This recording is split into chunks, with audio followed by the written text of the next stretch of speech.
is going to drop the throw. Fires deep along the right sideline for Alec Pierce. He's got it! Touchdown! Touchdown! Alec Pierce spikes it into the end zone. Touchdown! I-N-D-Y! A 32-yard grab over the shoulder snag. The Colts announced the interim coach is going to be none other than Jeff Saturday. To think someone can step in out of high school, it's a lunacy. Of course it's embarrassing. It is one of the most disrespectful things I've ever seen in my entire life. And quite honestly, it's so disrespectful. If I was there, I'd be thinking, well, we don't care about winning. Well, I think this is going to be ugly. I think this is a chance for the Raiders to get right. I think they blow them out. Because the thing is, you literally can put money down against the Colts and Jeff Saturday. And -6.5 is not enough. So let's go Raiders this weekend. Let's go give it to you. There's a big hole. Touchdown, Colts! All right, so since that video was made, we have dropped 2 in a row. and it hasn't been fun for us Colts fans. So it hasn't worked out, huh? No, it's just not working out, man. It's just not working out. We'll see about it. Oh, so how you doing tonight? I'm doing good. Just got my hair cut, waking up, had a little bit of a family day. Was watching some Christmas movies and stuff, watching some football. Yeah, we've been doing that too. All Christmas movies in this house. There you go. Until nighttime, and the kids go to bed, then it's not Christmas movies anymore. But yeah, man. I think since the last time we did a show, apologize to everybody. I know last week we received some messages that people thought they missed the show last week. We didn't put out that we weren't doing one because it was Thanksgiving weekend and we all were doing family things. So my apologies. Appreciate everybody looking out though and looking to hang out with us again. What's up, Chad? Speaking about you, you're the one messaging us. Yeah, what's up, Chad? Chad's messaging in the chat. What's up, everybody? It's good to be back. Sorry we missed y'all last week. But like Matt said, yeah, Thanksgiving, we kind of want to get that time with our family. I actually, personally myself, just we had 2, one on Thursday, had half of our family working, half present. So we had 2, and another one on Saturday. So that's why we weren't here with you guys. But luckily, that gives us more content for us to talk about for you guys this week. As you guys know, that means 2 games have went by. So we'll have 2 to discuss for you guys tonight. And unfortunately, we lost both. So, and unfortunately, I had 0 highlights to make a new intro for this week. I was hoping that it was going to be, Jeff Saturday beat the Eagles, and then we finally got a win against Pittsburgh. But no, here we are. It's been a long time since we beat Pittsburgh. I think since 2008, and still haven't done that. And Philly, we dropped it by 1 point, so far the NFC East can only beat us by 1. So that leads into my score prediction for tomorrow night. We're going to lose 17-16 to the Dallas Cowboys because that's just the NFC East trend. But yeah, man, if you want to go ahead and jump on in on Philly. Yeah. Let's just start for full disclosure. Colts fans out there, don't get pissed off at me, but I am at the point where I'm kind of getting over being upset over losing some of these games, and I'm starting to get ready to start looking at some of them draft spot rankings of where we are. So I know all Colts fans have their own opinions of who we're going to draft, but let's just make sure we remember we're not part of the front office, and nothing that we sit here and say is going to matter. So, let's just root for the Colts and hope they get somebody that you like, and if not, let's root for them either way. But yeah, like Matt said, right on into Philly, a 1-point loss. This was something. It was pretty tough for me to watch because of the fact that that last play of that drive. Well, first of all, let's start with the drive for the Eagles in the fourth quarter. Anyway, we have a chance to make them drive the length of the field. Hurst throws the deep ball. Zaire Franklin thinks he's beat, tackles the receiver, and we get offensive PI and we put him, or defensive PI, and we put him right into the red zone. And then came the defensive play. We actually got him all the way to 3rd down, and we had a really good shot to try and close out that game. And the call was, if you guys have watched it or not, I'm not sure, but pretty much It was pretty much a QB sneak, Jalen Hurts right up the middle. And Zaire Franklin spoke on it, and he basically said that he didn't want to leave his DBs out there with the multiple set of receivers and didn't want them to get beat across the middle. So that's why he spread it out wide, and that's what the call was on the field. Me personally, in that situation, when you have a running quarterback, your first threat is the quarterback. So I don't care if you're facing a Peyton Manning, a Tom Brady, whoever, a pocket passer. Let's take our chances with that fade out there. But in this case, we left it wide open and we let Jalen Hurts walk in. And at that point, I knew the game was over.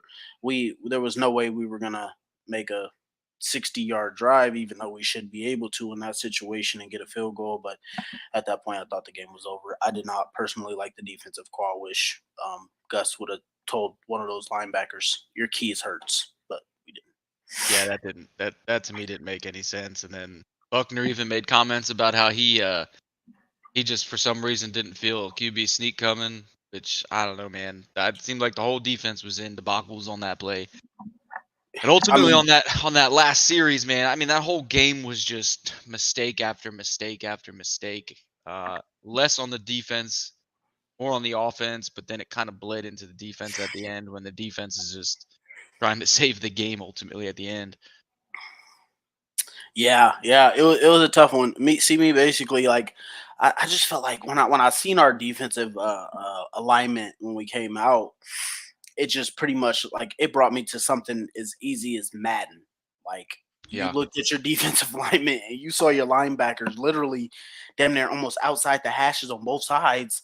And I'm thinking to myself, and this is just as a fan, I'm not going to call myself a casual because I'm pretty knowledgeable about the game, but it's just like the first thing that comes to your mind is you're too wide. So, Yep. I just that was just a disappointing way to lose. Yeah, I think that's what we get a lot as Colts fans. You think about the way we lost to Washington, disappointing. Think about the way we lost to the Eagles, disappointing. Way we lost to Tennessee both times. Disappointing. Like Both it's times. just like that's Just the way our even games always come out. It's not even like a tough loss for us. It's even like a disappointing one. even tying in week 1, it's just this whole season's Disappointing. just been disappointment after disappointment. And then we get shut out by Jacksonville, and then we kind of go and beat Kansas City somehow. And we're all like, "Oh, maybe we are going to be Maybe. good," but not. Then you go back and you watch that tape, and you're like, "Oh, we didn't even play good in that game either."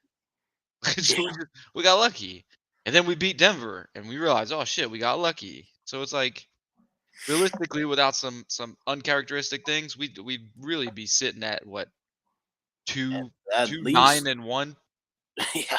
two I mean, nine and one at the we could best. either be that or we could be 9-1-1. I mean, Yeah, like that's it how was, disappointing our season has been on that's either just any ends of it. We got Chad chimed in here. He said it's been a struggle all year, and yeah, it most definitely has. He says we are still terrible on offense all around, but our our defense is pretty good. Yeah, that's the tough part. And then Ashley says our defense can take us to a Super Bowl. Our offense is a top 5 pick. hey. After today, we may need that top 5 pick. Yeah, I mean it's rough. It is rough. I think Hi, Kate. yeah. What's up, Kate? Yeah, it's been a real tough one. Not gonna lie to you guys.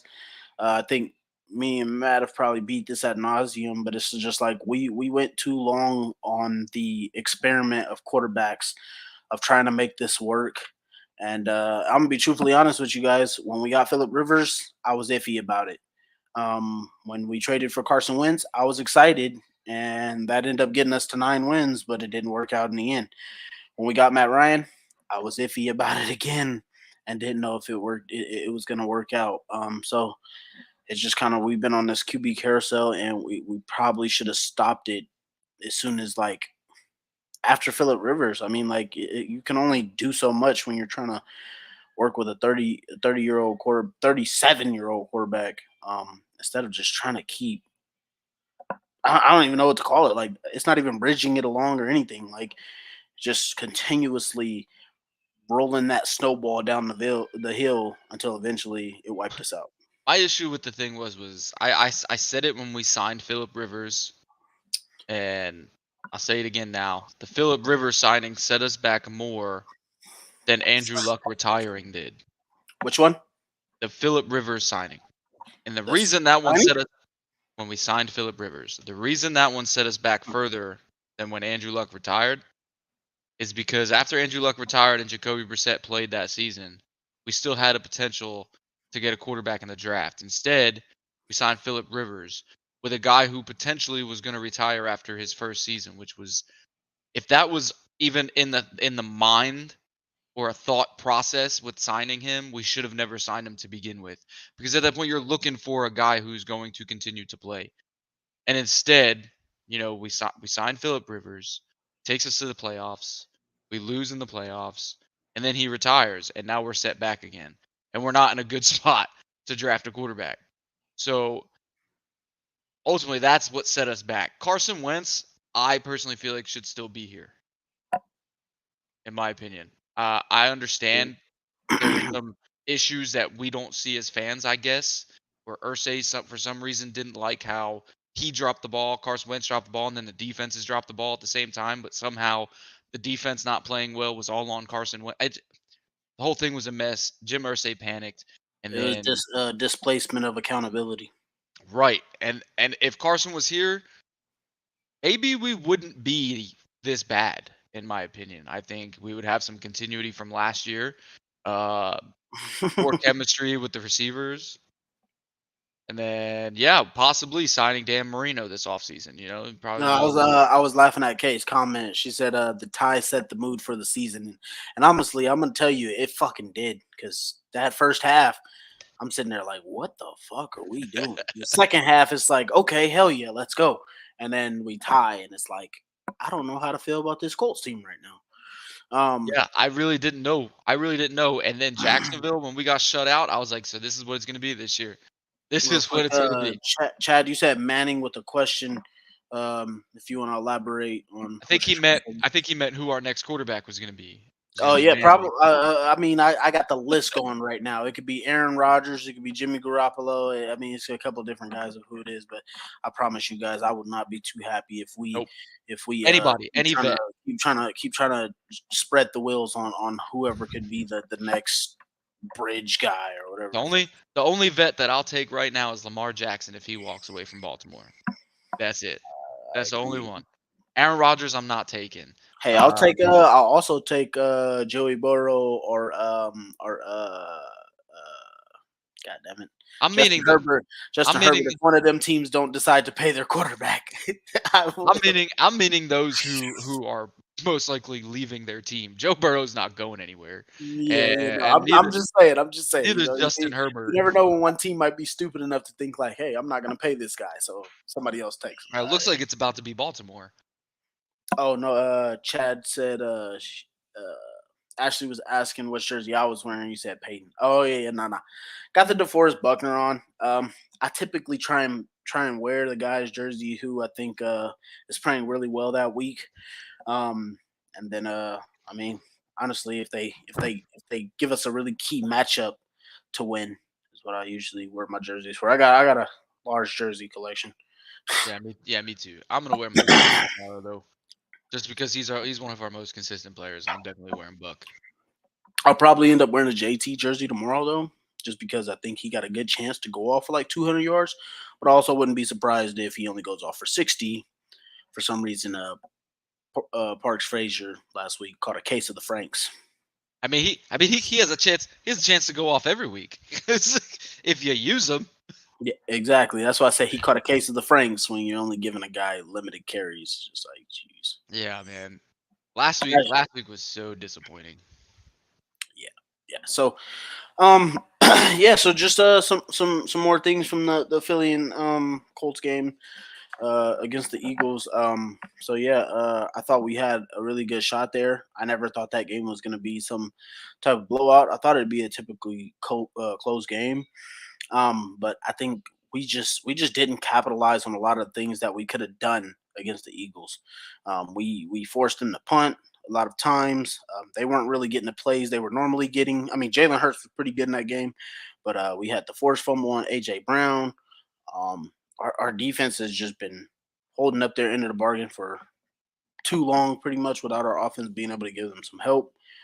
Um, just didn't capitalize on a lot of things. And yeah, Chad says the missed field goal, and it sucks to sit there and try and blame it on the kicker when your defense literally could have just stopped them from driving. I mean, we had two, I would say, two specific chances to stop them. And it was on the 3rd and long where we got the PI, and then giving up that touchdown. So we had a couple different shots, and I mean, if you look at our season, that's literally been every game. So it's either been miscues or chances where we didn't knock the opportunity and we didn't make it happen. And so there were some good things to see from there, but again, I mean, our offense, dude, our offense is just it's gross to watch. Like, You know what it is I know you listen to Rick Venturi as much as I do, and defenses are literally playing the same defense against us every week. the And double somehow, sink. and somehow we still have not figured out how to play against it. Honestly, if you who was it? It was uh what was the team? So a team came out. The Packers versus the Eagles. So what it was the first drive by the Packers. They had a really good drive, and the second drive, the Eagles immediately switched up what they were doing, and so did the Packers. They changed the running scheme from what they were running, and it's just crazy to see to me that teams make adjustment like that, and we don't. Like, we have not adjusted our run scheme. We've barely tried anything different. We haven't tried any outside tackles. We haven't tried any power out there. It's just like I don't know if it's either the players that we have don't fit to adjust and make different run schemes or whatever it is, but we just haven't adjusted to anything. Anything. That's been Not awful. I agree. I agree. See, I've been watching every game has been frustrating when it comes to that. Like, even last week, we struggled to move the ball, but we kept doing the same shit. I mean, let's look at that first drive, right? Matt throws an incompletion, then he throws an interception on the second play of the game. That interception alone just shows part of the struggle of what this team has gone through this year offensively. When you had two receivers standing 2 yards from each other, Hmm. literally, that I mean, both routes were about to collide. Matt throws it in a spot that's catchable by Michael Pittman, and Michael Pittman continues to go backwards rather than come forward. So seeing Matt's frustration on that play alone for Michael Pittman was kind of justified, considering if you look at the way that route was supposed to be ran. He did not complete that route. But at the same time, that play design was just ugly. It was just hideous. I never put two receivers in the same area. That's not what their jobs are, you know? And if I you mean, look you at don't other even get the space for it. You end up leaving two defenders in that same area too. right. Well, somehow we only had one defender in that area at that time, and he came away with the interception. But Yeah. if you look at more plays from last week, multiple plays, whoever's designing them, they need to go and read a football plays for dummies, because none of the routes were opening up anything for anybody. They all were just kind of placed there. It was like there's no strategically placed routes on these Yeah, it's like offensive plays. yeah, like if you look at our play calling, we have no what they call high lows. We have Right. no we have no route concepts that are designed well. That's another frustrating thing. It's just like I don't know if that's Frank's playbook that's already been designed, so it's tough to really get out of it or whatnot. But it's just like that's another reason why I want us to hire a guy like Harbaugh or Bieniemy, where we can get a really good offensive mind, but at the same time, I'm kind of like I want a defensive guy, or just a good leader who can hire some good coordinators that can put our players in a position to succeed. Before we slip over it real quick, Chad was saying, who would you start at QB this week? And honestly, Matt Chad, Ryan. I'm going to keep starting Matt Ryan because he gives us the best chance to lose. I mean, I'm sorry, Colts fans, but I mean, honestly, it's just, I mean, I've never been sold on Sam. I thought his one good start he had was a good one. But I've always thought he'd be a solid backup QB, and I felt like he was always somebody that we should keep, draft to compete with them. But then if you look at like what was it, the drive that put me to bed against the Eagles was I want to say it was our drive, right? right before the Steelers got the ball back in the second quarter before we went down 16-3. We came out and we immediately threw the ball. I think it was an incomplete pass. We came out. I wanted to record this drive for you guys, Matt, in our group with Matt, Damon, Trev, and Ashley, and the guys. But yeah, it was incomplete pass. I think we threw it again. It was like a short screen for like 0 gain, and we threw the ball on the first 2 plays. And I just immediately, I slapped the hell out of whatever I was sitting next to, and I'm just like, why are we not running the ball, dude? I don't care if we run it 50 fucking times. It was just frustrating. That's what made no sense last week. None. Yeah. So Jonathan Taylor was averaging over 5.5 yards a carry last week, and we stopped giving it to him. Yeah, dude. We ran him all the way down to their 15-yard line, and then took him out, and then the drive stalled. It made no sense to get all the way down there.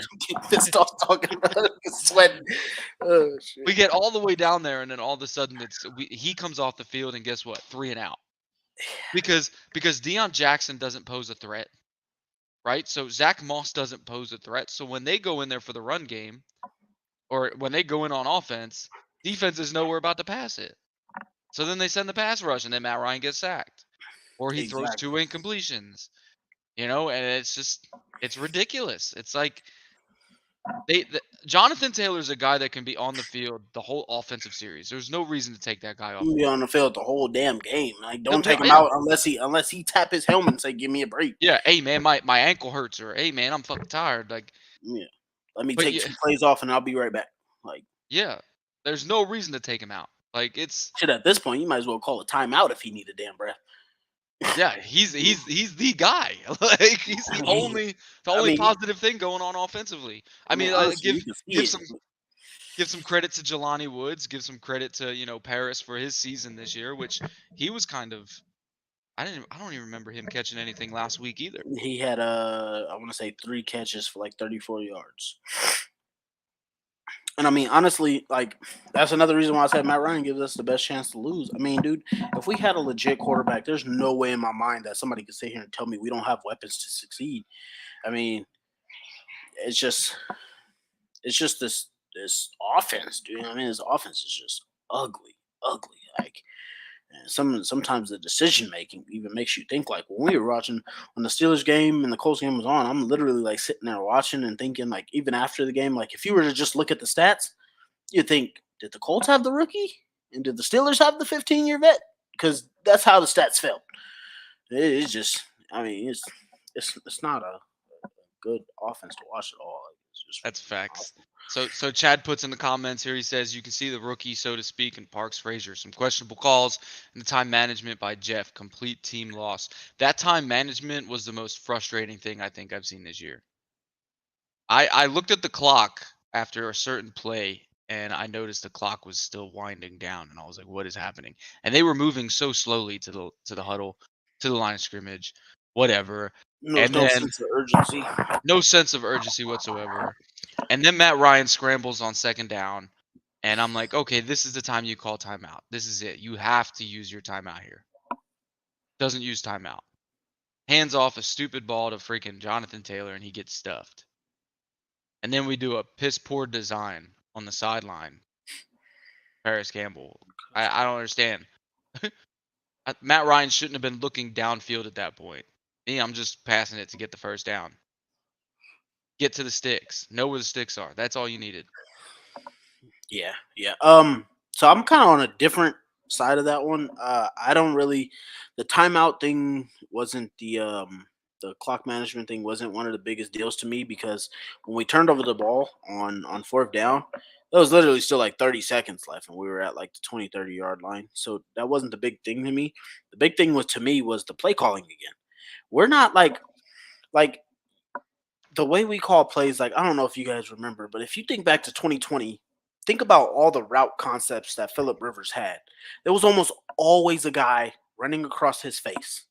Like, if you guys remember, we did not have that many yards or plays over 20 yards outside of what Jonathan Taylor was doing that year.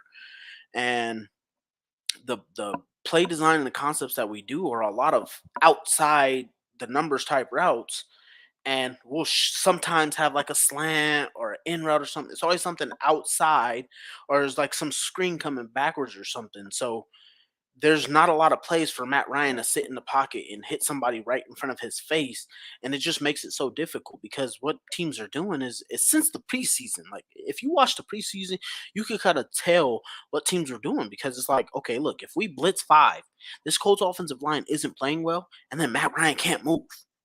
So it's like that was my problem. The play calling, we're like calling plays to help our receivers, but we're not calling plays to fit the quarterback. And so that's the problem that I'm seeing with it. It wasn't really the clock management. Yes, Jeff Saturday probably should have called timeout because, at that point, you want to get your best play ready. You want to be ready for that third down, fourth down, whatever it may be. But it was really just, to me, the play calls that we were going with. And Ashley actually comments on that here. She says that DPI wasn't called. I mentioned it before. The ref talked about it. He said it wasn't pass interference. It wasn't impeding the receiver from catching the ball. It was uncatchable, and then he also wasn't contacted in the enough to call pass interference. So I mean, one way or another, you could call it whatever you want, but the refs had already saved us on the drive before and kept the drive alive on a questionable pass interference. So I mean, at the end of the day, you got to go make plays, and you can't look for the ref. Chad asked if we read the article about Reggie Wayne talking about how Pierce is progressing. I have not seen it. I haven't. I did see that one. So it's pretty much the same thing. Reggie's been coaching to Alec pretty much all year. It's kind of getting to a point where I'm looking for Alec to, turn into his own because seems like this has been a thing since the preseason or whatever. Reggie Wayne just said, what did he say? He said they asked him if it was the rookie wall that is holding Alec Pierce back. And it's really just kind of himself. Like if you look at like some of the other guys that get drafted in like the second round or whatever, they kind of come in with a chip on their shoulder. Alec to me doesn't really seem like he has a chip on his shoulder. He doesn't really seem hungry to play. Like when you watch a guy like George Pickens and they're throwing him high point balls and stuff like that, and running them on go routes and running them on slants, like he's damn near their number one receiver. It's not like a physical or ability thing with Alec Pierce. It's more of a want thing. Like he gotta want the ball. He gotta go battle for the ball. Like a lot of these plays, there's some balls that he goes up for, and it's more like with one hand, and he's kind of looking over to the ref. Just put both of your fucking hands up and go catch the ball, dude. You got the vertical for it. You got the size for it. You got the speed for it. And that's the thing. He's got to battle a little bit more personally. And that's basically what Reggie Wayne was saying in the article. It's not a rookie wall. It's just him. Like you got to go get the ball. You got to want it. Yeah, that's facts. Ashley's asking. Ashley's asking about Zach Wilson. No, I don't want Zach Wilson at all. No, I don't need that crap. Zach said, which comment? The top one? Yeah, this is the one at the top after Ashley says everybody wants Foles. Okay, and we're done with Nick Foles. I mean, we all said it before we even fucking signed him. Dude should never even came. Yeah, anyway. that dude. He only came for Frank Wright, and Frank Wright's not here. So at this point, you might as well just cut him. Zach said it's the same offense, and I personally don't think Park's confident enough to make those adjustments on offense. Colts offense not having a true OC is killing us. Also, Jeff isn't here to be the Colts savior. He's there to report to Irsay on who's here for the future and who wants out. So to respond to some of that, I do particularly agree with Zach. Honestly, we don't know who our play designer is anymore. Because our play designer was supposed to be our guy that got fired first. Marcus Brady. That was supposed to be our play designer, and then Frank got fired. So it's like we lost our offensive coordinator and our designer. So I don't know who's designing the plays for Zach. So it might be for Parks, but it's probably making it a little bit more difficult on him to make the game plan and have to call the play. So I don't know who's necessarily doing that. But honestly, that's not going to help us. But either way, it still looks like Frank Wright's offense. And then Jeff Saturday isn't here to be the savior part. Honestly, he was Irsay's savior. I mean, Irsay thought this thing was gonna workout or whatever. I don't know how Ursay necessarily feels about it. He hasn't really spoke since the hiring or whatever. Be nice to see how he feels about how Jeff has been doing, but it'd probably be a cliche anyway. But I will say, from what I've seen so far, I can tell you this: Jeff Saturday won't be back as the head coach of Indianapolis Colts, and so that's what I can say for that. I don't personally think Jeff was hired just to do report back to Ursay because obviously a guy who takes a high school coaching position is a guy who wants to do coaching for a career. Now that he's not a player anymore, and if you do that to just report back to Ursay, that's one of those things where you're pretty much damaging your chances of becoming a head coach in the future. A lot of guys don't get this opportunity more than once, so I'm pretty sure he's probably giving it his all. But like we've already talked about, he's a head coach without a play designer, without a real offensive coordinator.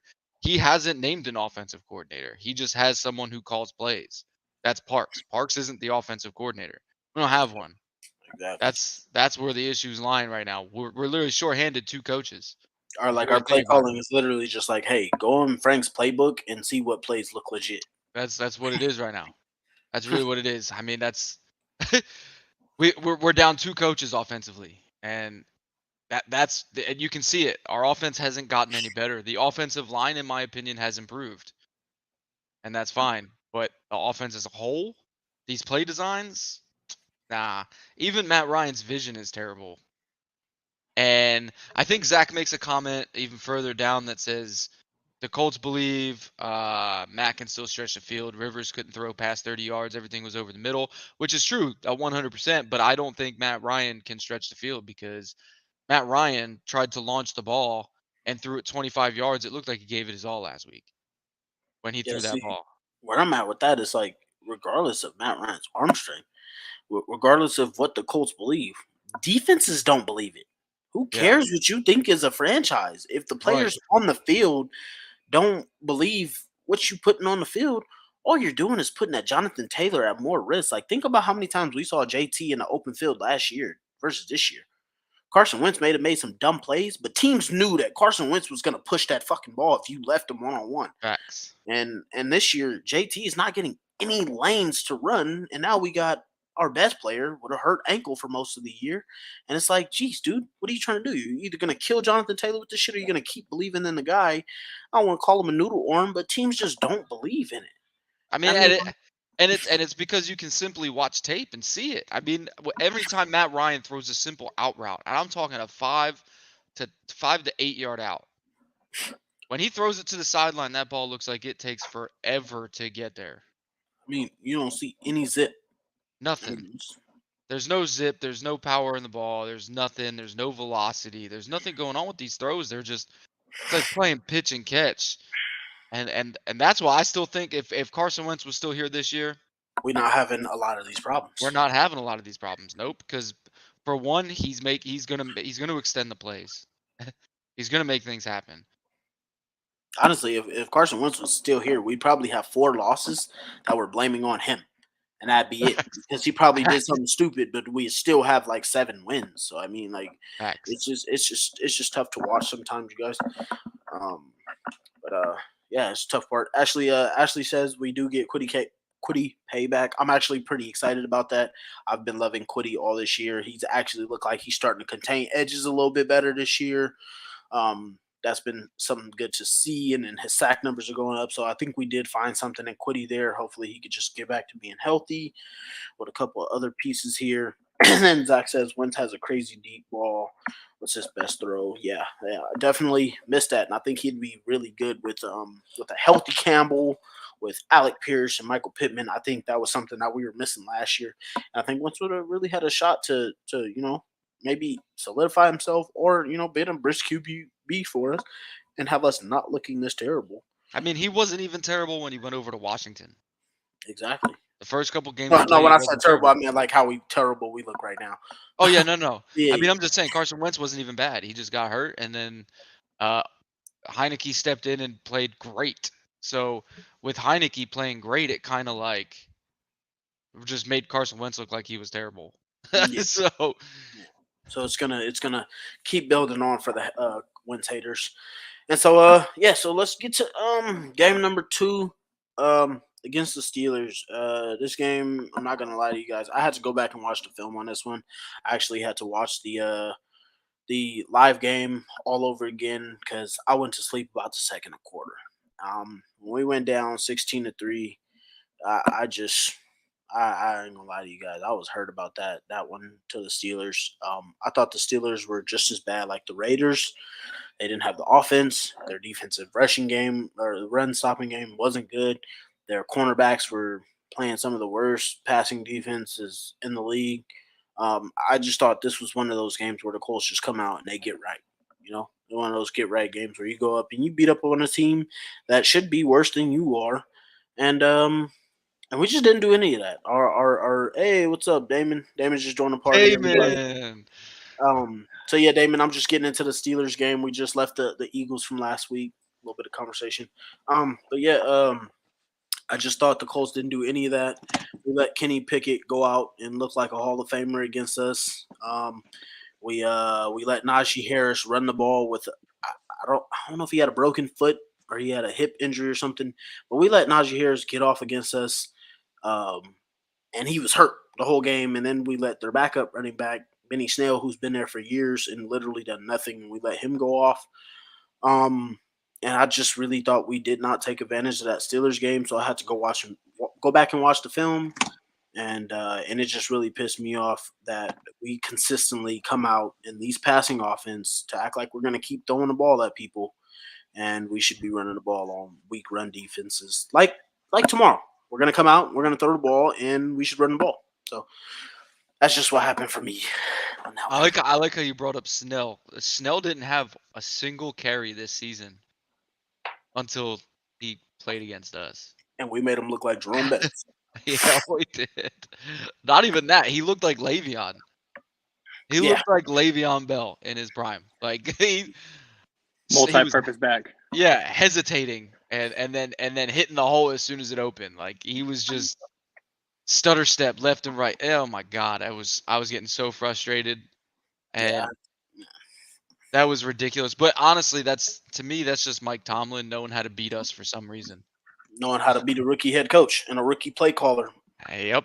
Mike Tomlin knew what he was doing when he came into this game. Oh, Matt, before you go a little bit deeper in this, I just want to let everybody know, I'm pretty sure TJ Watt had no sacks and we still lost. But go ahead, Matt. That's facts. That's facts, actually. That's facts. Damon, let's hear from Damon. Let's hear that voice. I got a question. How much of defensive struggle – let's just be real. Okay, Steelers, not a great offense by any stretch of imaginations. How much of the defensive struggle do you blame on offense keeping them on the field pretty much the whole game versus the vertical passing attack? Because let's just get to the point. Kenny got beat, and Kenny got beat bad. And you're talking about their offense versus our defense. Their offense versus our defense, absolutely. How much do you blame defensive struggles on our end? Because I thought that was the first time that our defense got hosed, like all over the field. I usually blame when our defense starts to struggle. I usually blame about 20% on the defense and 80% on the offense not moving the ball. Last week I blamed 20% on the defense and 80% on Kenny Moore. Yeah, me personally, I thought I put it all in our offense. Again, I'm making excuses for our defense, but they were on the field. Like when I went back and watched the film, they were on the field for like the whole damn game. Like first half especially. The first half, yeah. The first half, I think our offense had a total of like 3 minutes on offense. Yeah, but here's the game, and your offense is off the field for 27 minutes. Your defense playing 27 minutes and a half. Mike Tomlin exploited Kenny Moore. I mean, yeah. I'm not absolving Kenny. I'm just meant the defense as a whole. Oh no. Yeah, no, I agree. I'm just saying Kenny Moore.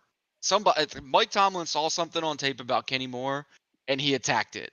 No, he said, "Oh, he wants to get paid. Let me go after him." Yeah, and he got beat by a tight end. Yeah. In every form too, over the middle stuff. It was just killer. It was out routes. It was corner routes. It was in routes. It was curls. It was at posts. It was everything. He was getting beat by everything. I hate to bring it up, but the injury. I mean, it still makes zero sense to me. He went knee to knee. And now they're saying it's a shin injury or something completely different. than what the actual injury 2 weeks ago implicated. it was a hip. 2 weeks ago it was a hip. This week it was a shin. I don't want to get too much into the injury report, but it was pretty weird to me that he gets out on a goal line front and they score the next play. I'm gonna say what I don't think any of us have talked about all week. Kenny Moore doesn't fit this scheme. He doesn't fit. The new defensive scheme. Yep, he doesn't fit it, and it clearly shows when Eberflus was coaching, he fit that zone scheme. You know, he was making plays on it. Then we have to go back to that first game against the Raiders last year because it seemed like his fit fell off then. He got beat by, I don't know, man. You're nitpicking one game. I'm just saying, from what it looks like for his whole career, he was successful in the zone blitz type scheme where he was used on the edge, played zone, he played in the flats. Right. He didn't have to play downfield. Well, so I meant going back to last year. Yeah, versus the Raiders and then versus Jacksonville. Both of those games, he just it looked like whatever his issue was. That's now that looks like when he fell off. Oh, at the end? Yeah. Okay. I don't know if the scheme changed then. I forgot what last year's schedule was. I couldn't remember when we played the Raiders. Yeah, no, it's because we played the Raiders twice. Yeah, so we play them every fucking year. So it's like we went good, and then he hit this wall, and then Raiders, Jags, and then just Kenny just because what it was I think Jacksonville exploited what he is not good at, and that's playing downfield. Or Raiders did it first, and then Jacksonville. Yeah. Because he's not a downfield corner. He's not. No.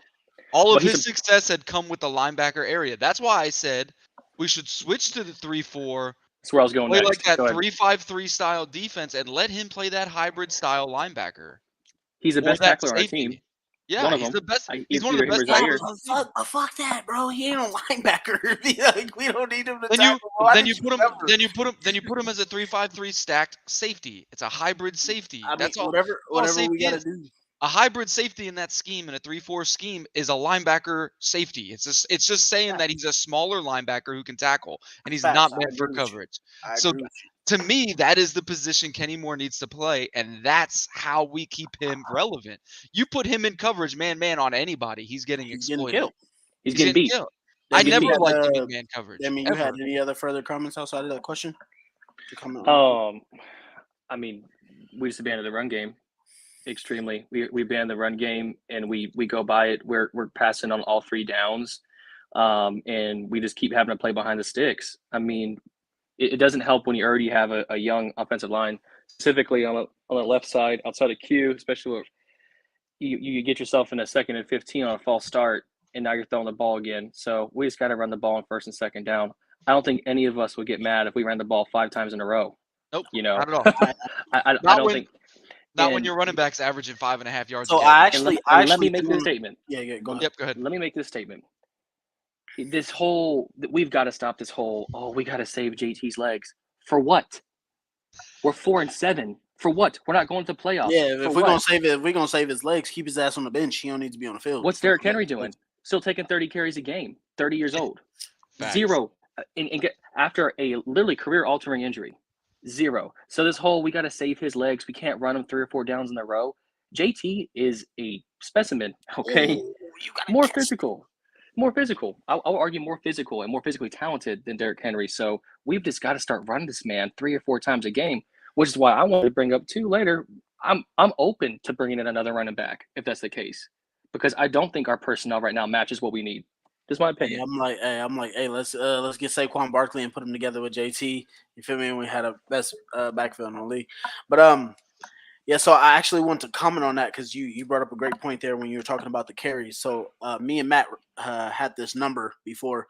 It was about 23 to 27 passes for Matt Ryan, and it was over 20 carries or 20 touches for JT. So JT had 22 touches. Matt Ryan had 34 passes.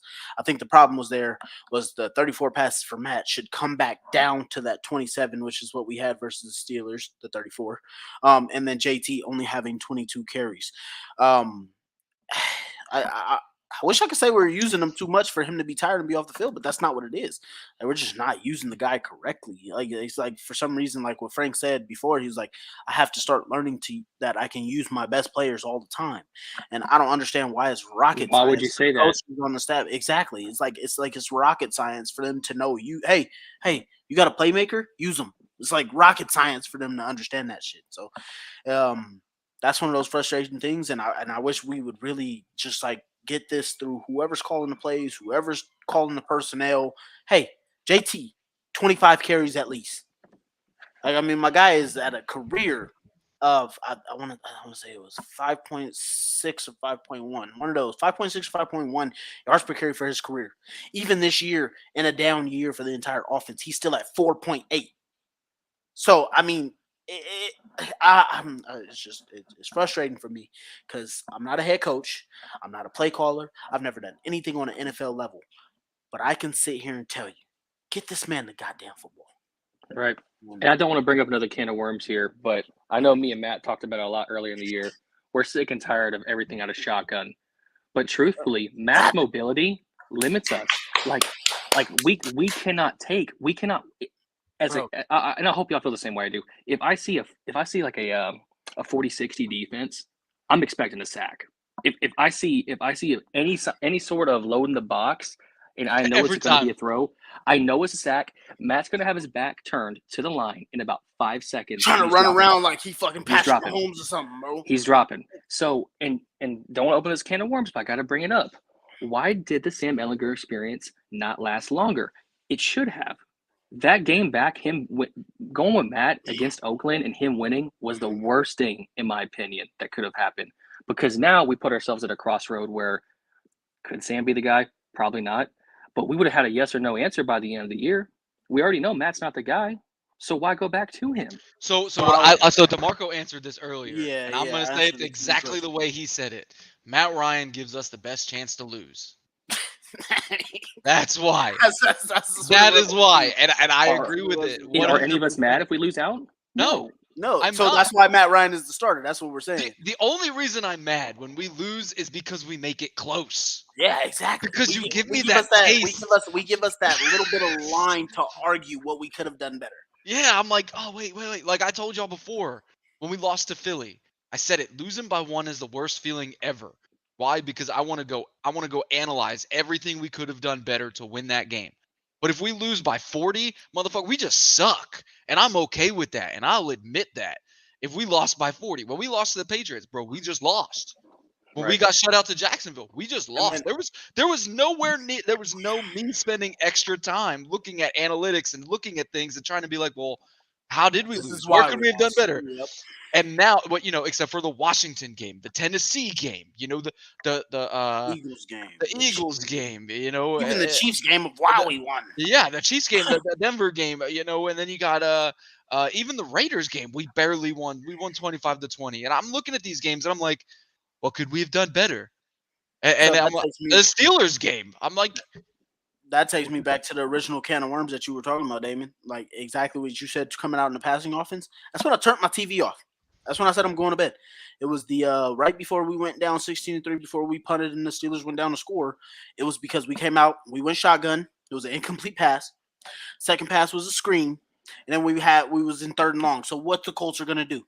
Oh, they're gonna throw it again. I smacked whatever I was sitting next to, and I turned my fucking TV off. Whole new offense has to be implemented next year. We have to have a brand new staff, brand new offense. Everybody has to learn everything new next year. We can't continue to run this revised, fake West Coast high school offense that we're running right now. You know what I miss? Do you know what I miss? Watching this offense this year, I miss Chuck Pagano. Because he made it simple for us, right? He made it simple for us. It was either we were blowing someone the fuck out or they were blowing us the fuck out. It was one or the other. But our offense was doing some shit. Because when we got blown out, it was usually 40-something to 20-something. We still averaged over 24 points a game, even if we lost. So it's. Hey, Jeff Saturday makes a good point. Y'all said I'm cracking y'all up. What I do? Jeff Saturday makes a good point. It doesn't if they know your plays, if they know exactly what you're doing, if you win your one-on-ones, the play works every time. Yeah, that's facts. But our dudes aren't doing that. That's what I said about Alec Pierce. I said you gotta want it more. Like it's not a rookie wall, it's not some strategic defense. Like, bro, look, you're 6'3", you're 220 pounds, you run a 4-3. You're fast as JT.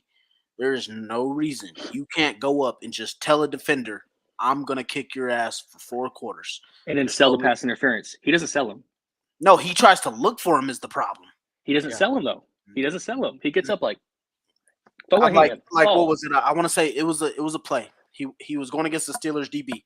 He goes like this. You got one hand up, and the ball goes incomplete. He immediately turns to the ref. That's not gonna get you a pass interference. That was on the left side of the field. It was like a trailing safety, like one-on-one coverage on the far left side. As a big guy, as a defender, if you want the flag, you have to do exactly what Jelani Woods did against the Micah Fitzpatrick. Minka Fitzpatrick. Jelani Woods goes up with both hands. Minka Fitzpatrick has to grab his body and slap at the arms, and you get a PI. And just like Matt said when we were sitting there watching it, Matt said, "I don't think that's PI. We got away with one there." But if you go up with 2 hands, bro, you with 2 hands, you let the ref know I'm trying to get the ball. The ref is gonna give you that flag. But Alec Pierce is over here, like. The ref gonna look at you like, bro, you're not trying. Like I'm not. Yeah, you're not even trying. I'm not throwing that. Jelani definitely stole that PI though. I do a touch on that. He stole the shit out of that. That's what I'm saying, bro. That's what I'm saying. Because I looked at it live, and he was cooking. And I was like, no way. He was cooking all game. But that's what I'm saying. You have to, when you're a receiver, you're a big dude. You're not some little quick shifty guy. You have to sell the hell out of that because you're bigger than these DBs that are guarding you. The refs are not going to cut you that slack. No. I want to make a comment on what Damon said too, right? You're not going to get those offensive PIs until you're cooking. Right? You're not, or the defensive PI, you're not going to get those called for you until you're beating the defense. Alec Pierce, he wasn't doing shit last week. Yeah, exactly. I felt bad for. Go ahead. No, you're good. Go ahead. I kind of felt bad for MPJ because he was really beating himself up after the game. But I went back and watched the game, specifically the first half, because he kind of warmed up in the second half a little bit, as well did all the receivers. But a lot of those throws Matt Ryan were making were failing him. I mean, that has no arm. They both took a lot of the blame for that. They both. I don't like a lot of that. I feel like a lot of that was just misdirection, terrible throws, not leaving people open. I want to also say they were terrible designs. Especially first two plays. We did, yeah. First two plays of the game. We definitely talked about that earlier before you came on. That first interception was a terrible design play. You should never have 2 receivers in the same area at all. That's shit that Madden teaches you. Yeah, that's coach's suggestion. Yeah, coach suggestion never puts 2 receivers in the same area for me. All right, it just never happens. And they're literally Ashton Doolin and Michael Pittman were standing right there. So, what if? I mean, I don't think this. I could see this happening because I don't know how we're going to piece together tomorrow. Offensively, I don't know how we're going to match their personnel to guard their pass rush. But do y'all see a situation where Sam gets into the second half if Matt Ryan just really does terrible? Y'all don't see it? You think Jeff's going to stick to that guy? The reason I don't see it is because of the fact that when Jeff Saturday came in, right, he said Sam is our starter. And then 3 days later, he says, okay, yeah, we're starting Matt Ryan on game day. Jeff feels that veteran empathy, you know? He feels the fact that Matt Ryan is on his roster. He's a 15-year veteran. I'm going to go with the guy that I think I can trust, who's been in this league for a long time, and he's going to give me the best chance to win. That's what Jeff Saturday thinks. Personally, that's what I think Jeff Saturday thinks, and that's why he continuously goes with Matt Ryan. I don't think there's a situation in which he benches Matt Ryan unless it's like Matt has 3 picks. It's the first half, and it's a blowout already. Only way he takes him out is if the game is just out of reach, and he's like, hey, you're a vet. I'm not going to get you killed. Then we'll put in Sam, and you'll be the starter next week. That could potentially be tomorrow. Which what I'm alluding to, but how could? But I don't. Critical. The reason I say it is because I don't think it would be permanent. He would just bench him for the rest of that game, and then next week Matt would be the starter again. I think Sam starting the rest of the year is the absolute best decision you can make for this team.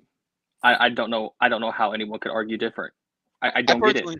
I personally don't think whoever starts QB really matters at that point. I personally think it's just lose. No matter what. Honestly, good. You got the best chance to lose with Matt Ryan because hey, Yeah, if Sam Ehlinger works out and he wins you 3 at games. this point, our offense has nothing. You're firing everybody at the end of the season because you already know you're bringing in a brand new head coach. Jeff's not coming back. You're bringing in a new head rookie coach. quarterback. Yep, you're bringing in a new head coach. He's going to bring in his own staff. He's going to bring in his own staff. So everyone that's on this staff right now is gone. Hopefully, maybe someone keeps Gus. I want to keep Gus, but everybody offensively at least is gone. And then you're Yeah. gonna want to get a head coach his rookie QB. So what's the point in winning? I mean, the players already are on Twitter and Instagram saying shit like there's nothing to play for. The team alone already feels that way. What's there to play for? Because we're 3 games out of the playoffs. So we make the playoffs and then we Blackman don't think we're done. So, yeah, not just him, but we make the playoffs and then what? We set ourselves back another 2 years? And we just look like garbage again next year? I don't think I don't think whoever's under center is going to make a difference. I think we're going to lose with Sam. We're going to lose with Matt. I don't think Sam's our future at all. The only difference I see here is with Matt Ryan, we have a better passer. That's just the only difference I really see here. Like, I don't even think we have a better passer. I just think we have someone who's smarter and has more experience. Yeah. I'm completely off the Matt Ryan train. We were never really on it. Yeah, I was never really on it. I mean, I know we never really were, but I was on the Wentz train, and I even bought his jersey. I didn't buy a Matt Ryan jersey. I don't even want to get into that topic either. But I got a Buckner jersey, so we gotta. I mean, we gotta start thinking about how we're gonna get this guy off the roster. And retirement's what we can pray for right now. But if not, we're gonna take an $18 million dead cap hit, right? 19 million, 18. That's why I'm hoping he retires. Oof. Do us a favor, buddy. Yeah, exactly. Because it's like nobody wants to pay that price. Hey, but we got a new commenter in the crowd. We got Trey. Hey, what are you doing in here? Matt Ryan, just a better game manager at this point. Yeah, I mean that's exactly what I said again for the 3rd time on this show. Matt Ryan just gives us the best chance to lose. And it's not personally just his arm. It's just the fact that he can't move. And if teams were like imagine like if you're playing Madden, right? And you're playing against like a little kid. And, hey, hold on. Don't talk about Madden with Trey up here on comments. He don't like what I used to do to him on Madden. He's one of my old soldiers. He does not like what I used to do to him on Madden. Yeah, I mean, either way, Trey, when you were little, think about when you were 8 and you were playing against your older brother or something, and all he used to do is just run an all-out blitz. And you couldn't do anything. He's either going to throw you a pick or you're just going to sack him, and he can't really do anything. That's pretty much what it would be against this Colts offense. You just keep running nonstop blitzes because what are they going to do? Matt Ryan can't get the ball out quick enough. He can't make a decision quick enough. And the offensive line, it doesn't really seem like they have good enough athletes with the same brain at the same time to think let me open up my hips quick because this pass rusher is coming. So it's like one way or another, it's just like we're going to keep doing the same thing. Teams are going to keep pressuring us when we get in those 3rd and longs because that's what we've been in pretty much all year. And see, now I'm gonna have to go play Madden after this.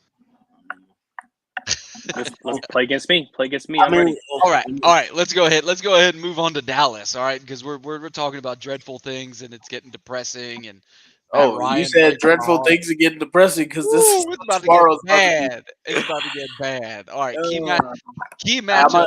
I'm gonna tell all Colts fans right now. Hey, just take your feelings out for tomorrow. Just take your feelings, put them to the side, and just watch this game as a completely non-Colts fan. I'm going to answer this right now. Who's better, Max or CJ? Max. All right. Max Duggan. It's still CJ. It's still CJ. I'm not on the CJ train. Kyler Murray 2.0. I'm sorry, you guys. It's still CJ. CJ is the more talented quarterback. It's just one of those things. You could name 100 quarterbacks more talented than Tom Brady. Doesn't mean they're better. Yeah, facts. Oh. It does mean they're better. It just means their teams just might be better. Like that's just it's just more team specific. Who can you build a better team around the quarterback? Let anybody tell you what they want to. I'm gonna tell you right now, just because Tom Brady has more Super Bowl rings than other people, you can go look back at his teams, and I guarantee you'll find better teams. Tom Brady took less money to have better teams. I'm gonna tell you this right now. Let me say this too then, since you say that, because when it comes between Max and CJ, which quarterback do you see Indy specifically taking historically? So it just depends on where we're drafting at. If No, we no, have no, no, no, no, no, no. Hold on. Let's say no. nope. Hold on. You gotta think about it. Historically, we would take Max over CJ any okay, day. but put it this way: who's the top 5 quarterback? Max. CJ. Max No, is ranked number 2 No, he's right not. now. Yes, he is No, behind Bryce Caleb. Young and Bryce Young and CJ Stroud. Nope. Just Those on two prospects, but in the season, it is Max ranked number 2 behind Caleb Williams. No, on the ESPN chart, no, Matt's right. Yes, he is. Robinson's number 1 on the whole chart. No, it is Bryce Young and it is CJ Stroud. They are 1 and 2. As prospects coming out of college in the draft, yes, they are 1 and 2 because the media has hyped them up to be. I mean, I'm not talking about the media. I'm talking about from what I see. I'm talking about the 2 guys that give you the biggest ceiling right now are CJ Stroud and it is Bryce Young. You look at the level of competition they play against. You look at the teams that they are playing on and who they play against. I'm not saying that Max Duggan can't be a guy. I'm not trying to be that guy. I'm not saying he can't. But I'm talking about what they play against, who they play against, how they lead their teams, and how long they've been doing it. For one, Alabama is not what they used to be. They don't even look that good. Even with Bryce Young, they don't look that good. But if you look at when they had their backup quarterback who couldn't even beat a non-ranked team versus the next week when they come out and they have Bryce Young back and they put up 40 points against Tennessee, they look like two different teams. I'm telling you right now. Look, we're not getting either of them either way. So exactly, that's my point. So it's like that's why I say it depends on where you're drafting. So if I have the number 1 overall pick and you have to choose, you're gonna take the most talented guy, and you have to take CJ there. If you pass on CJ, you take Max, and it doesn't work out, you're going to look completely astonished. If you take Max at number 1 and he don't work out, people are going to be like, what the fuck were you doing? So that's my point there. Like, you have to take the guy with the highest ceiling there. Now, if you're sitting around number 15, number 20, something like that, and both of them somehow still be on the board, and you choose to take either one, when I watch the games, I watch Max play, I'm like, oh, I have a late round pick. I'm going to take a chance on this kid, Duggan, who every time when he goes down, he comes out, this guy puts his heart on the line. This guy gives me effort. This guy leads me with a top 30 receiver, a top 40 running back. And this guy takes the ball himself. He throws the ball. He does this, and that. Then that's when you can go ahead and take that guy. But I'm talking just out of talent, you got to take CJ. I don't think so. I just think it all depends on on who your coach is, who he wants at quarterback. And who gives a shit what the talent says on the draft boards? Because you got media fucking look. Milt Kipper was a goddamn draft fucking analysis for like 10 years. I don't trust anything Mel Kiper says. Yeah, you don't now. Before he went to the Raiders, everyone trusted that man.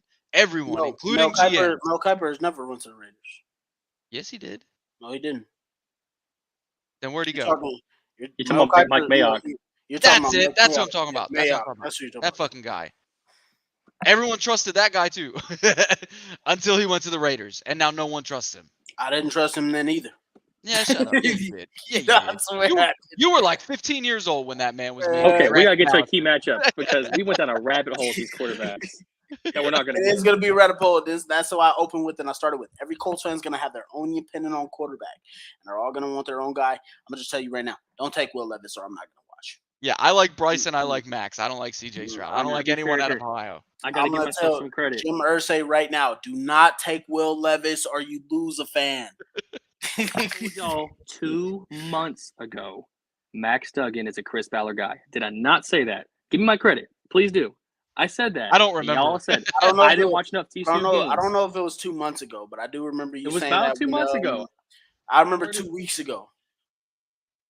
It was I said it 2 weeks ago. It was the Baylor game. I said it, but I don't remember. He may have said it. I remember everybody jumping on the train that game. Ashley probably remembers. But key matchups. Ashley says Yannick needs to play good and pay. Actually, I'm completely off the Yannick train as far as is taking him away from the Colts. Yannick has done what he's supposed to do. I'll trust him to be back. Pay that man. I don't think, yeah, Pay him. exactly. Yep. Keep the guy. As far as what he's done, his numbers. I think it just took a little while for him to come on. When we needed him to show up, he did. So I'm gonna start with the key matchups. I got one that I don't think anybody's gonna say. I think DeMarco's gonna say Buck, and that's why he's wearing Buck. I'm gonna go Rodney McLeod again. I went with him against Philly, and I'm gonna go with him this week against Dallas, and I'm gonna say it's because of his experience playing against Dallas. It's not that much a different offense than what he was used to playing when he was there in Philly. The only difference is Amari Cooper's not there. So, Rodney McLeod. Key matchup. you gonna go, Damon? Yeah, go ahead, Damon. My key matchup is avoid Micah Parsons at all costs. Matt Ryan, we ain't doing that. Hold on to the ball. No, but seriously, pass rush. Our offensive line versus their pass rush. That's going to be make or break for us. I'm going to say it again. Said it last week or 2 weeks ago with the Eagles game. Thought we held up pretty well, but yeah, blocking is what's going to come down to for us on offense, and we'll see from there. That's my key matchup as well. I agree with Damon 100%. It's offensive line versus this Cowboys defensive line. That's the whole reason why we think that we're going to lose by 30 points or whatever. Yeah, this offensive line has got to keep this Cowboys defensive line at bay. If we don't, then we'll see a bunch of sacks. We'll see Trayvon Diggs getting an interception. We'll even see Malik Hooker celebrating and going to the crowd just like Nick Sirianni and saying this one was for Frank. Except Nick did that in Indy. We're playing in Dallas, so he's probably not going to do that. Either way, Malik Hooker's still going to celebrate and think, "Oh, y'all let me go for Julian Blackman." So I like Hooker. I like Hooker though, so he'll have something to celebrate. I did too, but the I thing have his is, jersey. he could never stay on the field. I mean, we had him for 4 years, and dude could never stay on the field. So, I mean, to answer Ashley's question, who's going to take Braden Smith-Smott? What I'm hoping is that it's not Pryor. What I'm hoping is that Danny Pinner somehow gets thrown into that mix. No. Dennis Kelly. One of the two. It's going to be Matt Pryor. I don't want to see. It's going to be Matt Pryor. It's going to be Matt Pryor. I don't want to see Pinter. Well, no, I didn't want to see him at right tackle. I was just, if they were going to shift anybody around, I would expect Danny Pinter to have been thrown in there. But Chad says key matchup is JT against the Colts line. I think you should say JT against Parks Frazier. Is Parks Frazier going to give him enough carries? That's what you should be saying. Yeah, Will Freya. What about him? Ashley, Will Freya. I also want to say that, as long as old boy at left tackle doesn't fucking take as many holding penalties as he had in the past. I do want to say I've seen a lot of Colts fans try and post some of the snaps that Anthony Costanzo took as a rookie versus Bernard Ryman stats as a rookie.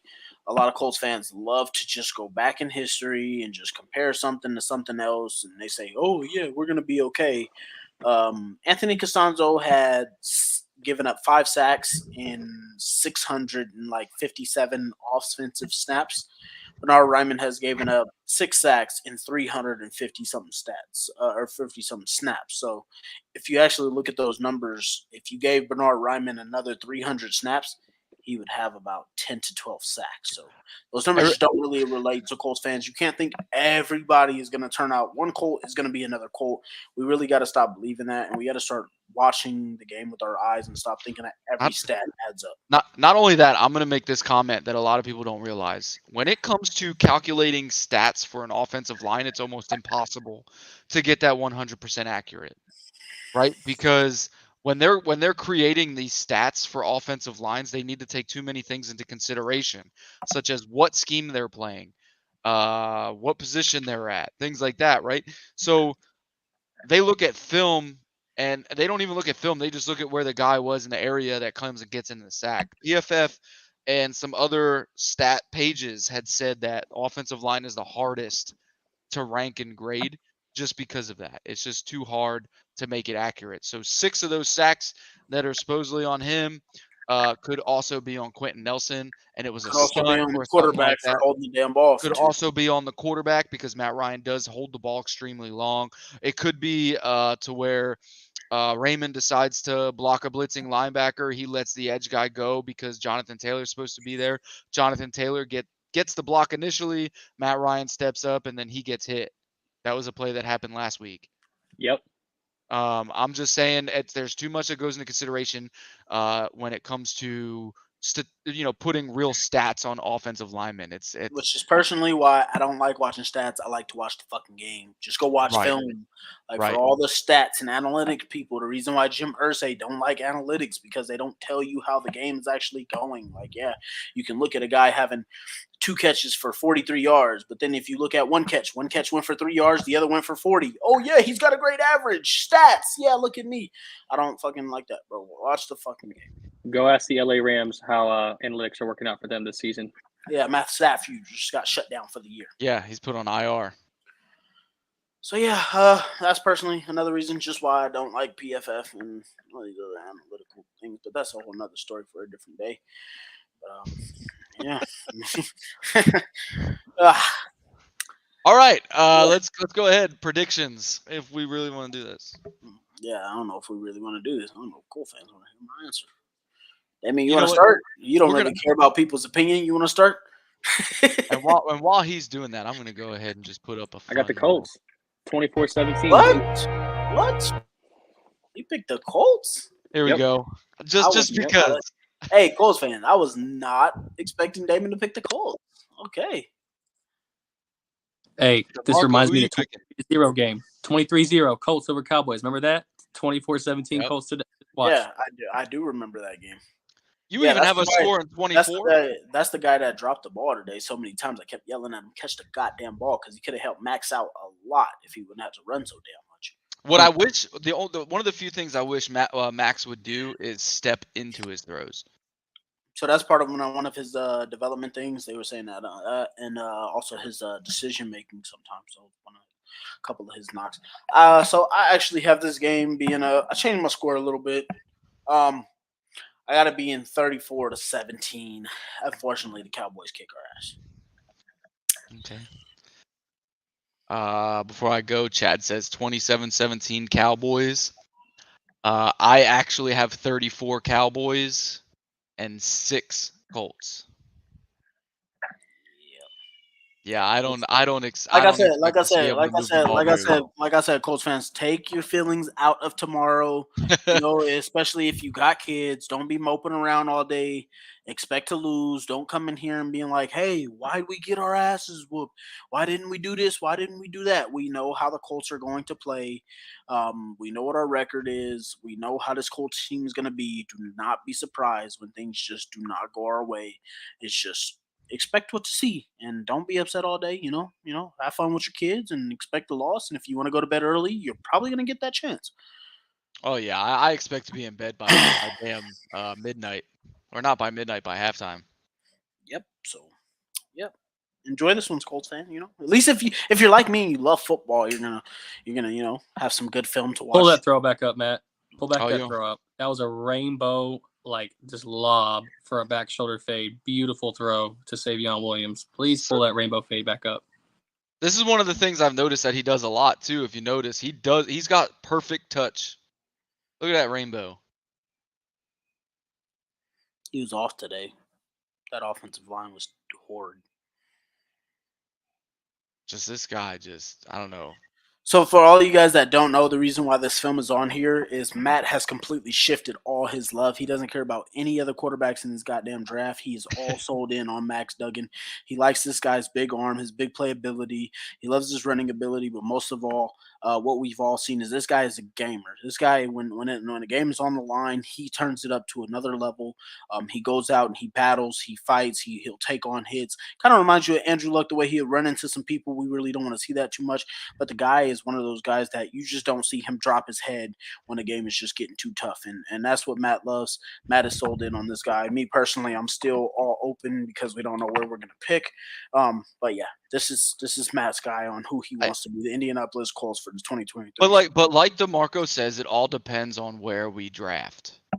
Right? Like I said, if we stick around that 14th area, Max is probably going to be our guy. I mean, look how many guys are wide open. See, that's what I don't like to see when we're evaluating college QBs. I don't want to see guys wide open like that all day. But these are just stupid highlights that somebody put together on YouTube. I'm just saying. And it's always touchdowns. They don't ever grab the first down throws, the third, whatever that they have to do, where they have to, thread the needle, things like that. And exactly what I tell. And he does do it. Watch the film, watch the film of Max Duggan today versus K-State. Like, I'm telling you. Watch this guy. His receivers are just dropping the ball. And I don't care what anybody says. Oh, the defender made a great play. He had one hand. No, catch that shit, bro. When you go to the NFL, you get paid to catch the goddamn ball. And so Max Duggan sees that his receivers are dropping the ball. They're getting offensive PIs, and this motherfucker just runs for 60 yards in 2 separate plays, dude. Like, those are the plays that don't get accounted for. Like I said, I'd like to have them. So we'll see how it goes. Hey, Devils just won 3-2, baby. Let's go. Don't forget, Hendon Hooker was a Heisman finalist until he got hurt, and he'll be somewhere in that second, third round. Exactly, Colts fans. That's why I say it's all about where we draft and what it could be. If we got like a number 12 pick and we go get us like a pass rusher or a corner, I will not be mad because there will be some second round QBs that may slip a little bit. Don't forget, Hendon Hooker was torching SEC defenses, getting punched in the mouth and coming right back down the field, throwing people open. Don't forget it. And he's mobile too. So don't forget like I said, Colts fan, our Colts our upside could be really good as long as we stay away from Will Levis. Put this in your highlight reel, Will, if you go off one of these days, but I highly doubt it. So I only want us to win one game for the rest of this year. It's against the Cowboys. No, it's not against the Cowboys. I can give two shits. Texans. You want to know why? Because if the Cowboys win, there's like free pizza and shit that happens around here. All right, I live in Dallas. I get free stuff when they win. But no, I don't even care if we beat Houston. I don't care, whatever. The one team I want to beat is the Chargers, and the only reason I want to beat the Chargers is the AFC West. Yeah, that plus my boss is a Chargers fan. I'd be in their office talking shit for a whole week, but it'd be like, you lost to the worst team in football. Yeah, no, I'd rather just beat the Cowboys and beat them convincingly and then lose the rest of the way. And I'm like, what the fuck is wrong with this Colts team?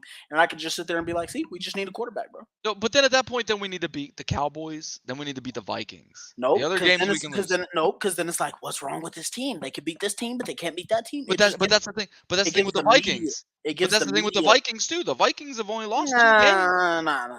I know you and I are on the same page, but in the media's eyes, they're gonna be like, "What the hell is going on?" You remember when Damon was saying that he thinks the Vikings were real. Yeah, I do remember they lost that game, right? You and I both. No, Damon. I'm not even trying to take a shot at you. When you said that, I didn't even realize the Cowboys or the Vikings have like the 27th ranked defense. I didn't even know that when we had said that. I didn't even know that when we had said that. The Vikings will be in the NFC Championship. Lock. No. He says lock. He says lock. It's gonna be the Niners and the Eagles. It's gonna be. Hold on. DeMarco probably said the most accurate thing he's ever said in his life, and that's even when he said "I do" to his wife. All right. The 49ers and the Eagles are probably going to be in the NFC Championship game, but the Niners are going to lose, and Niner fans are going to be calling for Jimmy G to be traded again, and then the Eagles are going to go to the Super Bowl. Lance will start the first 3 games of the next season. Yeah, they don't know what they're doing. And then Colts fans are going to be like, "Let's get Jimmy G! Let's get Jimmy G!" And the 49ers will get Jimmy back. Ashley says, will win games. Ashley says, "Who you want to go to the Super Bowl personally?" The Colts. I want to see. yeah, that'd be nice. But I want to see Kansas City Chiefs versus the Philadelphia Eagles. I don't want the Chiefs in there right now. Right now, Mike McDaniels and the Miami Dolphins. Nah, give me the Chiefs. No. I'm sorry, but there's no head coach in the NFL that has the personality of Mike McDaniels. I'm sorry. There's not. But I love Patrick Mahomes. Patrick Mahomes is my guy. Nah, fuck that guy. I just absolutely Nah. I love my guy Patrick Mahomes. That's my guy. I just think Mike McDaniels is probably he's a vibe. He's a whole ass vibe down there in Miami, and I'm here for it. He straight told Tua on the sideline. Hey, you he sucked said in high school. Dude. Yeah, he straight told him, I watched your tape and you were trash. So I was dying. I was like, I can't believe he said that shit, dude. It's so funny. Oh man, that guy is just a character. I absolutely love that guy. I wish we had McDaniels. Like, why couldn't we fire Frank last year and hire McDaniels? We could suck this year, and I'd still be laughing because McDaniels. That's exactly what happened when me and Damon were having that conversation. I thought Frank should have been fired after the whole, like, if Wentz wasn't the guy, and that was Frank's choice, and he had the power to pull that trigger. I don't know why he wasn't fired then, but that's another conversation as well. And Ashley, no, I do not want to. I will let us draft anybody except for Will Levis. I don't care if we go draft some guy from freaking Coastal Carolina, we can take Shador Sanders from Jackson State, even though he's never played against a Power 5 school. Stay away from Will Levis. Just do it. Just stay away from him. Trey, I definitely I disagree on that one. Yeah, Ravens ain't going to no Super Bowl, bro. That's secondary. Garbage. That secondary is hot garbage. But thanks everybody for tuning in. Yes, sir. We appreciate you guys. Hey, all the comments. Remember to share if you can, but to like and subscribe. Most of all, those help us to keep growing and building this thing. We appreciate all of you guys. We want to get to all of you guys' comments each and every time we turn it on to view. If you're new here, go ahead and follow us on Facebook, Instagram, YouTube, all that stuff, Twitter, IG, and Spotify. And on Spotify. We are follow on Spotify. If you follow on Spotify, you get an update each and every time that Matt updates the audio, so you guys can hear us talk about it. Even though the video might be a little bit better because you get to see my funny expressions and stuff like that. But it is you on get to Spotify. see me sitting here drinking. If you wanna just listen to the conversation, it is on Spotify. We appreciate all of you guys. That's big facts. Make sure you share too. Get some more of these other fans in here. As the season comes to a close, we will do a playoff bracket. I'm thinking about doing that. I know I didn't bring that up to you guys yet. My bad. We'll talk about that on the side. But we're most likely going to do a playoff bracket. We'll do a whole episode to where, because the Colts, in my opinion, are not going to make the playoffs. So when it comes to the playoffs, once it hits playoffs, we're going to turn in shift gears a little bit and be an all NFL show during the playoffs. I think that's probably the safest way to go. And then once the Super Bowl concludes, we're going to hit our off-season strides. And we're going to go right into free agency. I turn into the Black Adam Schefter. I'm ready. Yep. And if you go back a couple years ago, we did do free agencies. We did a whole 53-man wish roster. list, almost. Yep.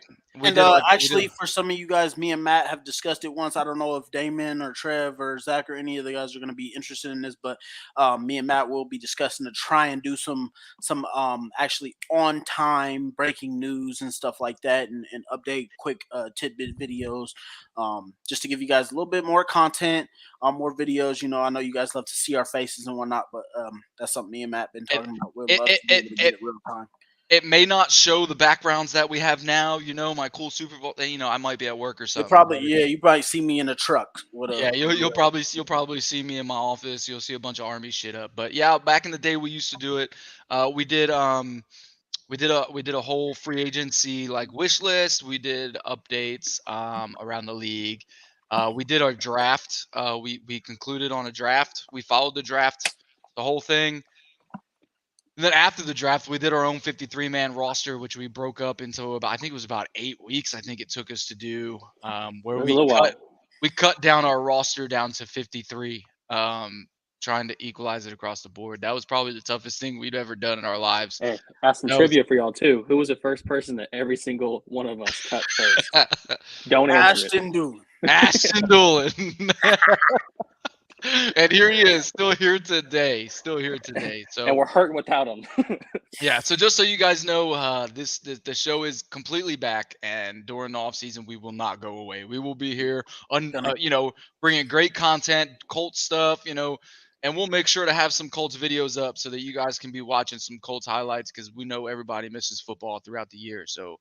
And we want to try and be one of the top pages on all the sites. So. And that comes from you guys. You guys got to share us, man.